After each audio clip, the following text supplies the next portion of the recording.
বরপুরুষের নজর পড়ে বা সন্তানের উপর নজর পড়ে, তাহলে কিয়ামতের দিন আল্লাহ পাক এই শরীর এই দেহ জাহান্নামের আগুনে পোড়াবে এবং অনন্তকাল আর কোনো গুনাহ নসিব আসবে না। আচ্ছা বলছো না, তুমি তো দেখছি বিরাট কারের কথা বলছো, তোমায় কি একটা প্রশ্ন করতে পারি? হ্যাঁ, অবশ্যই অবশ্যই। আচ্ছা বলছো না, বলো তো দেখি দিনে কত ওয়াক্ত নামাজ আল্লাহ পাক বান্দাবান্দির উপর নির্ধারিত করেছে? হ্যাঁ, আরে এই প্রশ্ন এইটা একবারে সহজ সরল। তাহলে শুনো বলি, দিনের টোটাল 5 ওয়াক্ত আল্লাহ তাআলা বান্দাবান্দির উপর নির্ধারিত করে রেখেছেন। আচ্ছা বলছো না, বলো তো দেখি জানার নাম ইমান না মানার নাম ইমান?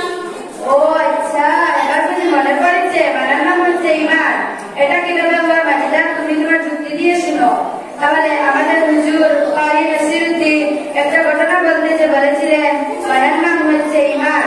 তার কারণ আল্লাহ পাক ইবলিস শয়তানকে সাইয়্যিদুল মালায়েকা অর্থাৎ ফেরেশতা মণ্ডলীদের সর্দার বানিয়েছিল, কিন্তু যখন আল্লাহ পাক রব্বুল আলামিন ইবলিস শয়তানকে হুকুম করলো আদম আলাইহিস সালামকে সিজদা করার জন্য, তখন আল্লাহ পাকের যুক্তি দেখালো, আমি বড় জ্ঞানী, আমি আগুন দিয়ে সৃষ্টি, সুতরাং আমি উপরের দিকে যাব, আর আদম আলাইহিস সালাম মাটি দিয়ে তৈরি, সুতরাং সে নিচের দিকে যাবে।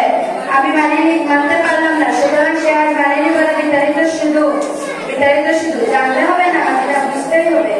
ও মাই গড, কি দিলে গো, বুঝছে না? আস্তাগফিরুল্লাহ আস্তাগফিরুল্লাহ। শুনো মাজিদা, গড কোনোদিন বলবে না, তার